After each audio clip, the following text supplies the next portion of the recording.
Welcome back to Briggs on Books, where we've been coming to you since 2008, talking to authors and creative people, mostly from Central California. But because of Zoom, we learned to expand, and now the show has become international. It's an international talk show about books and writing and communicating and things like that. And we even changed the name to Briggs on Books to take away just our Central Valley regional connection and make us more international. So to that end, I've got a author on the line through Zoom, by the way, Julienne Ryan Julienne, I forgot to ask you where you are right now. I am in Westchester, just outside of New York City, but Okay. I'm a New York girl through and through. So born in Brooklyn, raised in Queens, lived in New York, and New York all the way. Well, I thought you were from New York because it keeps saying Queens, but are you referring to a different Queens? No, only one and only. Oh, I thought you said about Queens, Jamaica. No, Jamaica. Oh, see, there you go. Right away, we have something to talk about. Jamaica, Queens, New York was made up of many little sections with neighborhoods that used to be villages. So it's quite elaborate. It's a whole myriad of places you could live and still say you're from Queens, New York. It's right. not one brand and one name. Queens, only. Jamaica is a neighborhood anyway. California error. Okay. Now, you do have a book out or a guide, the Learned It in Queens Communications Playbook, Winning Against Digital Distractions. Tell us about that and tell us what you do. Yes, the book is a humorous book. It's a playbook to tell you, and myself included, about the things we do to get ourselves into digital communication problems, how we can improve, and things we can do to make our communications better. Right. And it started basically from people watching on commutes in New York. As I was going on the Metro North train into Manhattan to go to work, I saw everyone was using these lovely gadgets. They're such a big help, our cell phones. But we turned into a heads down, living in a bubble species. So we weren't looking up, we weren't being curious, we weren't engaging. And then I looked at what was going on at work. I worked in human resources, building teams, recruiting, training people, encouraging to do their best work. And a lot of the communication issues started when people jumped to assumptions reading email. They were writing their scripts in their head, they were jumping to conclusions, and nobody was talking. Right. So I always am inspired by my writing, by what I'm complaining about. So it started as a speech that somebody allowed me to get on a keynote speech for 500 executives and express myself and what we could all be doing better. And then one thing led to another, and it became a book. Nice. Now, by the way, maybe this is what we're talking about. I've told all my people, if you really need to talk to me, send me a text. Call me if you must. So I've abandoned the talking and the inflections in my voice where people could see what I believe in and where I'm feeling. Is that what you're talking about, this digital communication? Absolutely. It's like I paid you $20 to say that. Thank you. Because I'll tell you what works. When you're saying something positive, like, great job today, I want to send you a text, I can't wait to talk to you live about what you did well, that's a beautiful thing. When my husband sends me a text and says, I'm thinking about you, that's a beautiful thing. But when we want to attack or address more specifically something that's not working or something that needs clarity, we think the listener understands what we're talking about and all the nuances because we're our own director. And that's when we get into trouble because we are making assumptions. Everyone has all the context. They understand why we're sharing something. And if you're looking to give a correction or things are not going around, stay away from text. And stay away from emails too, because usually when we're a little fired up is when we get into the most trouble. So so thank you very much for that brilliant example. I get what you're saying about text. A text about concept, the concept. Context. Context, there you go. When I send a text, it's one or two short lines.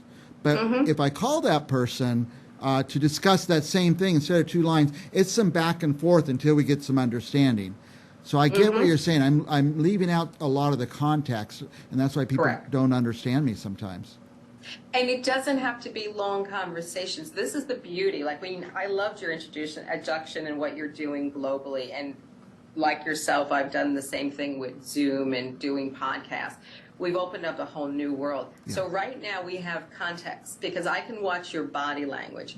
I can watch how you're receiving information and look at nuances. So the listeners who are just doing audio only are going to experience me very differently. So the more important the conversation you want to have, the more important you do this together in life. Oh, yeah. And I have an expression, spend time to save time later on, because usually something comes back. And it happens to me too. Like I had a conversation with somebody who's helping with some writing, and we both thought we had the best intentions in the world, and we realized we're going in two different directions. So live works best. Yes, okay. And to whatever generation, especially when you're managing people, that is a huge, huge help.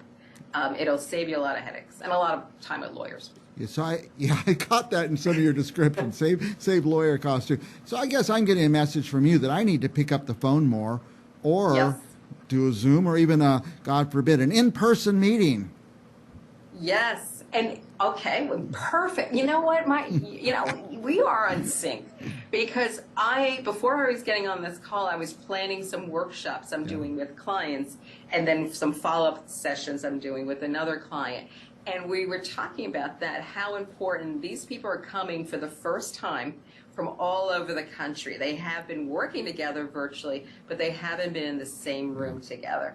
And it's not like I'm advocating they need to be with each other every day of the week, but they will have additional moments to connect. They can have small conversations. They can turn to the person next to them when I'm doing a session and have a sidebar conversation. They can have that at the coffee station, in the hallway, walking down the street to their other event they're going to go to afterwards, and really have trust building.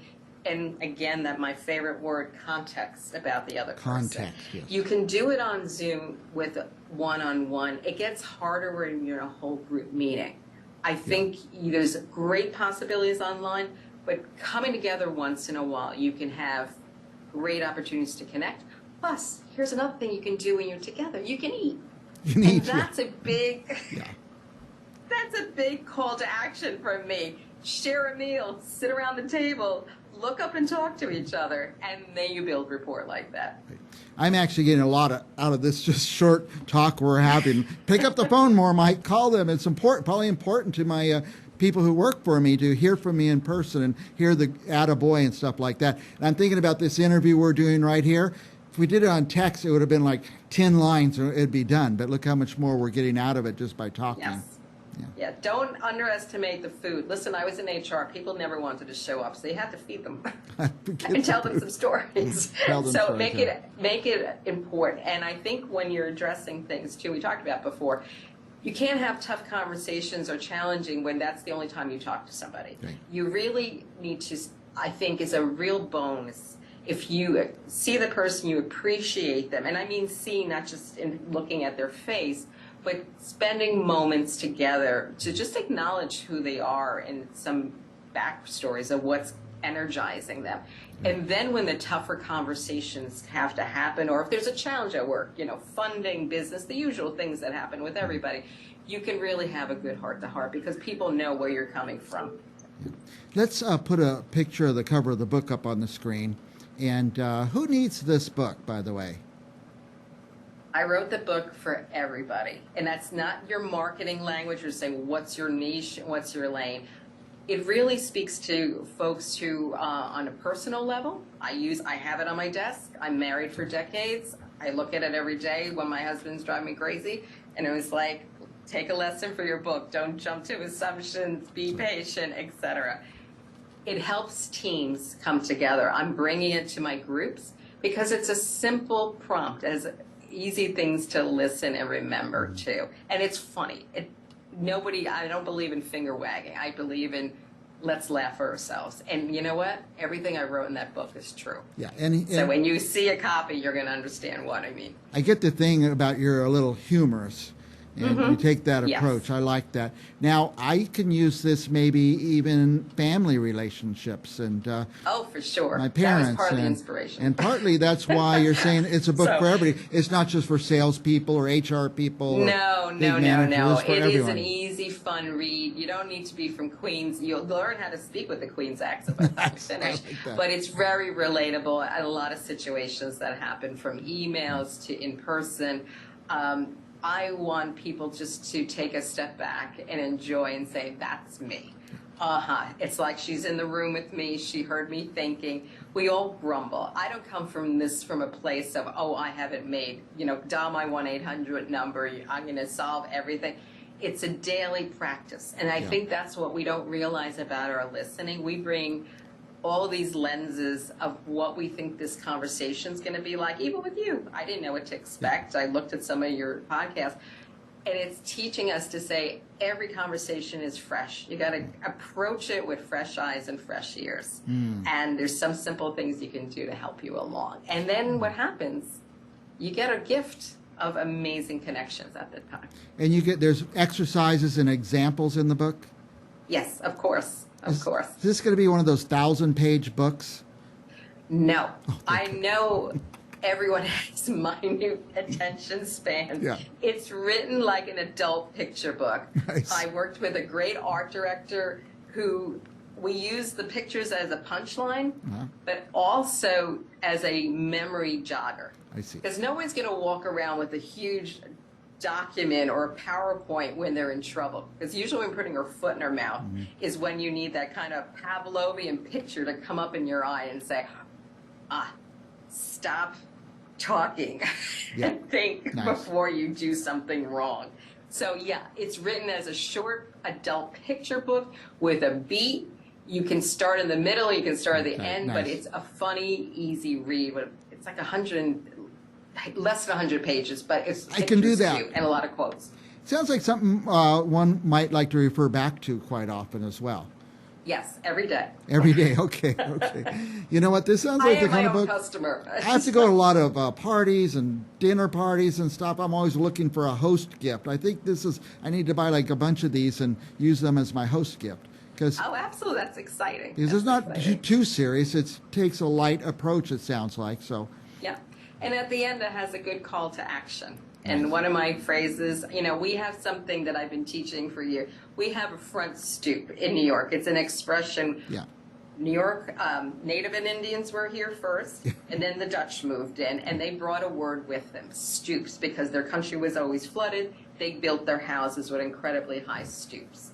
And stoops in New York is still a word we use, despite the fact that everything changes. We're knocking things down, we're rebuilding. So if you go in Brooklyn, you go in Queens, parts of the Bronx, we still use the word stoop. And it is a great gathering place. You turn next to the person you're sitting with, you're sharing a snack, you're people watching, and it's a place to build community. So when I start to think about everything we all could use in our relationships, I thought about the front stoop. I learned from my neighbors. I learned from watching other kids on the street. So there it is. And it's about having side-by-side conversations and in your space. But you really... meeting somebody together versus in-your-face interactions. Because if you get to in-your-face, you've waited too long to listen and learn from each other. So there's some guidance about how to do that too. And that's part of the things I teach is how to listen. I know. How to give yourself permission to listen. I'm getting the signal we're gone way over, but you're so fascinating and this is great. You experienced and watched a transition into this where everybody's doing this, looking down at the phone. And that was sort of how you developed this way of thinking? Yes. Yes, I looked at what was annoying me. I thought this could come for good, and who knew it's another lesson. You never know what's going to take you forward and open up a whole new door of possibilities. And I get to meet people like you. Yeah, you're very generous to answer all my questions, but sometimes I hog the whole show, so we're out of time, but I'll give you a minute or two. Anything else you want to tell our viewers? I do workshops, I do motivational speeches, I do one-on-one coaching. It's all about helping you to use your voice without losing your voice and your wit, and to build your team work together. So individuals, groups, I'm there to talk with you and have some fun and enjoy your story and make it happen and let you be the best you can. Last thought is this, what would people find at jryanpartners.com? They would find some podcasts about things I'm talking about and interviewing people from all over the world. They'd see some resources, and they see some examples of speeches I do give. But if we always can work together to curate it, and some workshops. So it's a starting point for some of the tools I have at my disposal that I use for coaching and working with groups. Would that website lead them to where they can purchase the book? That's one of the places they can purchase it through the website. It takes them to Amazon, and that is an easy way to do it right now. Very so good. it's the beauty of our global shopping network. So yes, Well, this is one of the most Amazon has provided that. this is one of the most exciting interviews I've had. I actually got things out of it for myself. So thank you. Wonderful, that's a success. Thank you. You've seen so how many much. emails I send back and forth and stuff, and how I never picked up the phone and called you. So I'm getting the message loud and clear. So. Yeah, the notes in your voice make a big difference. I bet. The cadence and the tone and the pause. So yeah, say I'm so proud. You're my best student today. Thank you. Julienne B. Ryan, somewhere in New York, author, speaker, facilitator, coach. She has workshops and stuff. Just go to the website, jryanpartners.com. Yes, thank you so much. All right. Thanks, Thank you. Julienne. We have more authors coming up, so don't go anywhere. We'll be back with more right after this.